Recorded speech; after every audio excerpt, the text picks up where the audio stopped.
Kita ulang kembali sejumlah berita pilihan dari Bali.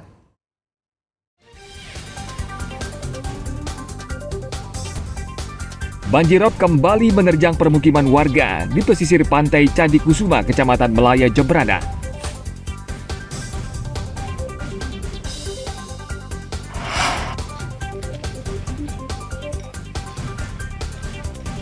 Seorang turis asing tersesat dan masuk jurang di Abang Karangasem.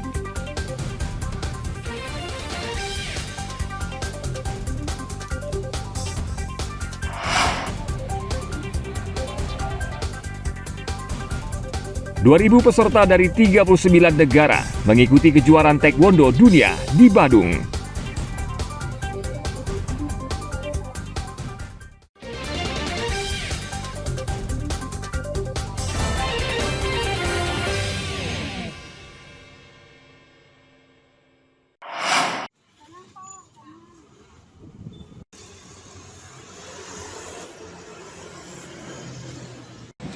Para pedagang bunga cempaka di sepanjang jalan raya Desa Sibang Gede Badung mengeluh karena hasil panen merosot drastis akibat curah hujan tinggi. Penurunan produksi bunga mencapai 50 hingga 70% yang akhirnya berdampak langsung pada pendapatan harian. Biasanya satu pohon bisa menghasilkan hingga 300 bunga cempaka, tetapi kini hanya 100 biji. Bisa dikatakan berkurang sekali, Pak. Kenapa, Bu? Berkurang sekali karena faktor curah hujan yang terlalu mendadak datangnya di tengah kemarau panjang. Jadi putek-puteknya itu hancur semua. Turun jadinya dia artinya panennya itu menjadi turun karena banyak yang gagal. Penurunannya bisa dari pohon itu bisa 50% sampai 70%. Kembangnya kurang bagus karena diuyak angin ke. Ya, ada hujan juga, Pak ya? Nggih, karena hujan angin kisah karena ternyata tubuh busuk. Kemarin dapat 200, tadi dapat 100 biji aja. Itu turunnya. Kalau biasanya berapa dapat, Pak? Kalau nggak biasanya satu pohon itu bisa 300 bisa. 300 ya. Ya. Kalau kemarin dapat 200, sekarang 100 turun.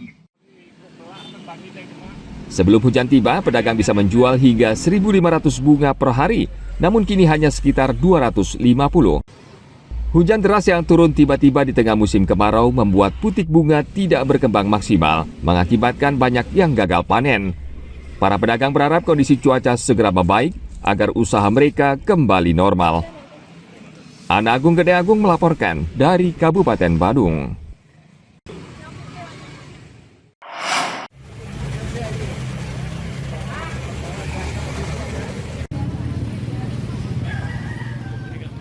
Kendati pemerintah sudah mencabut larangan pengecer menjual LPG 3 kg, pemilik pangkalan gas di Kabupaten Bangli belum berani menjual ke pengecer atau warung.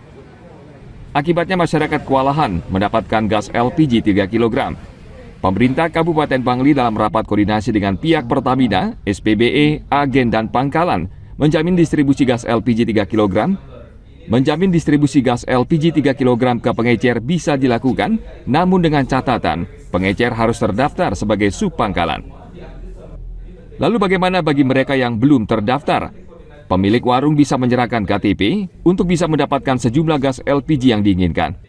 Penjabat Sekretaris Daerah Bangli, Made Ari Pulasari berharap dengan kesepakatan ini, masyarakat bisa lebih mudah membeli gas LPG ukuran 3 kg dan secara bertahap warung pengecer bisa beralih menjadi subpangkalan.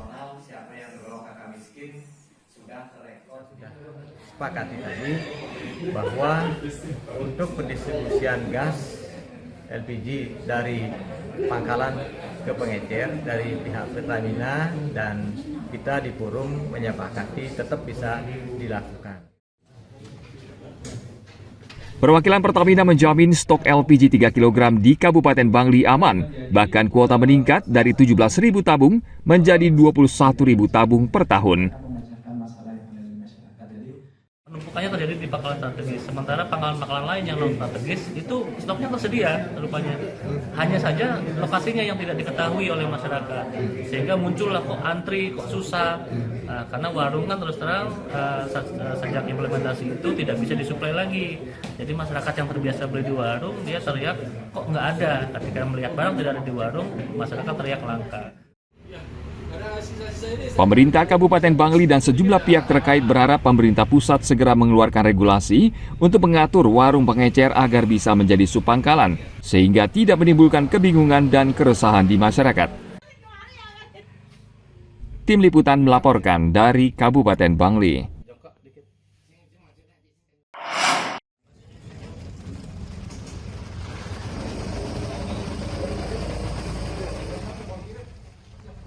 Tim Resmob Polres Bangli meringkus IGD Sidi Atmika di Terminal Klungkung. Tersangka tergolong pencuri sepeda motor yang mahir dan sudah beraksi di banyak tempat di Bangli. Terakhir, tersangka mencuri sepeda motor di Jalan Setapak, Bangli pada hari Kamis 23 Januari 2025. Tim Resmob langsung bergerak mencari tersangka yang kerap berpindah lokasi. Akhirnya tersangka ditangkap saat sedang beristirahat di Terminal Klungkung. Tersangka mengaku mencuri di 6 lokasi. Di Kabupaten Bangli, tersangka tercatat 3 kali mencuri sepeda motor. Kemudian di Gianyar 2 kali dan 1 kali mencuri di Kota Denpasar. Seluruh sepeda motor curian dijual ke rekannya di Jalan Jepun 1, Semarapura Kelot, Klungkung. Dalam beraksi, tersangka menggunakan kunci palsu. Untuk sangkaan pasal yang diberikan untuk tersangka pencurian disangkakan pasal 363 KUHP ayat 1. Kelima, untuk tersangka penadah hasil kejahatan disangkakan pasal 80 ayat 1 KUHP. Kemudian untuk terakhir mereka melakukan kegiatan ini karena motif demikian. Polisi meminta masyarakat agar lebih berhati-hati dalam memarkir kendaraan bermotor dan tidak lupa untuk mencabut kunci kontak. IGD Sidi Atmika dan rekannya si penadah, Paulus Patikodo, mendekam di Polres Bangli dan masih menjalani pemeriksaan. Tim Liputan melaporkan dari Kabupaten Bangli.